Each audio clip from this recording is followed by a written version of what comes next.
Good morning, नमस्ते, प्रणाम। तो कैसन बानी लो रउआ सभे। आशा करतनी कि कहीं भी हो खबलो, स्वस्थ हो खबलो, मस्त हो खबलो, अपना काम में व्यस्त हो खबलो। तो हमहू स्वस्थ बानी, मस्त बानी, अपना काम में व्यस्त बानी। रउआ सभे देखते बानी कि हम अपना काम में व्यस्त बानी और सभे अपना काम में व्यस्त हो खबलो, हमके तो पता बाटे। तो हम बनावतनी चूल्हे पे रोटी और भिंडी की सब्जी। तो वो लोग खातिर बनावत नहीं आई लो। चूल्हा के खाना कभी ना मिले।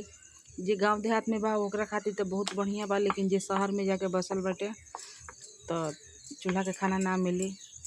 तो हम देखी लो अब जा रहल बनी भिंडी तुरे आसमानी के भेजे तनी, हम नहीं जात।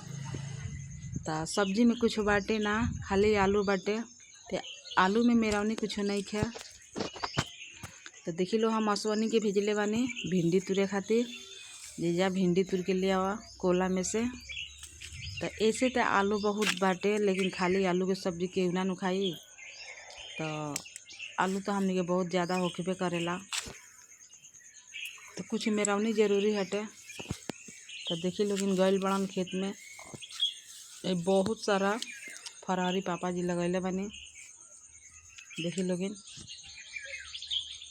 भिंडी लगैले बनी, यही में कोहड़ा लगैले बनी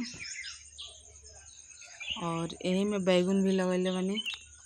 तो थोड़ा थोड़ा सब सब्जी लगा देनी, तो कमी ना होला हरा सब्जी के।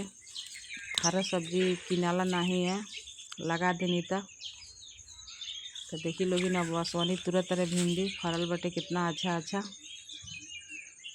कितना भी नाजुक बटे। न तो ये छोड़ दे जाए 2-4 दिन न तो जुआ जाई। देखी लोगी कितना बढ़िया बढ़िया फरल बटे। ताकि लोग बताई लो जो हमारी खेत में फरहरी का लागल बटे, फरहरी के नाम बताई लो।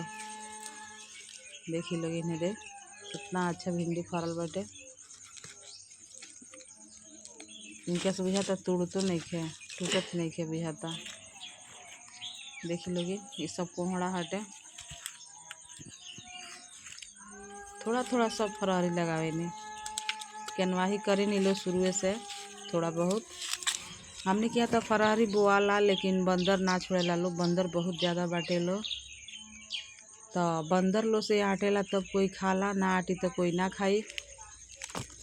आ खैर वही लोग खाल जरूरी बटे। धरती पर हर जीव के खाल जरूरी बटे, काहे से कि सबके अधिकार बटे। एगो गृहस्थ में सबके अधिकार बटे खाए के।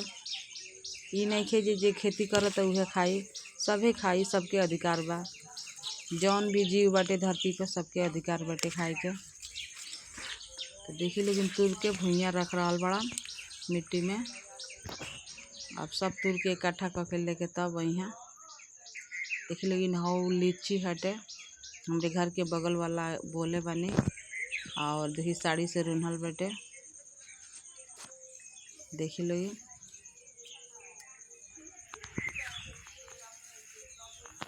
सेमो बाबू जाता सब फरहरी बा। देखी कितना अच्छा फरल बटे, बरछा जैसे कितना अच्छा लगा था ना भिंडी। देखी लोग रोलो भिंडी की सब्जी तो लइका हमार ना खा सा, ना भिंडी की सब्जी खइया सा, ना करेला के खइया सा। लइकन के खाली चाहिए आलू के सब्जी। तो आलू के सब्जी ज़्यादा नुकसान करेला, तो कोनो आलू के खिया ही के पड़ेला। देखी लो कितना अच्छा अच्छा निकला तटे। बतिया अभी धैले बटे,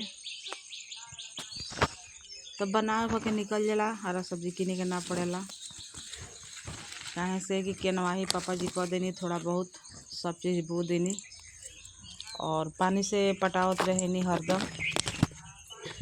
ना तो हमने के तो देश बलुआ देश हटे, लेकिन हरदम पानी से पटावत रहेनी दोनों टाइम। तो देखी लो आसमानी कोनी घूम घूम के तुर रहल बड़ा। वीडियो भी बनावत रहन और भिंडी तुरत रहन। तो देखा नहीं पाओ, थोड़ा तुरे में अजुरा जाता रहे। हम नहीं गए वीडियो बनावे, कहाँ से कि दिन के बाद बटे। तो हम अभी निकले नहीं ना। सासू माँ कहे कि अभी हम बानी करे वाला, तो अभी का निकल के करबो। हमरा से ना होई तना के बाद से तू निकल के करी हा। तो देखी लोग भिंडी तूर लहले अब घरे लेके आओ तरह। अब बनाए भिंडी के भुजिया और रोटी। भुजिया बना दे तो तनी खैबू करी लो। तब तक ले वीडियो यहीं तक बंद कर देनी।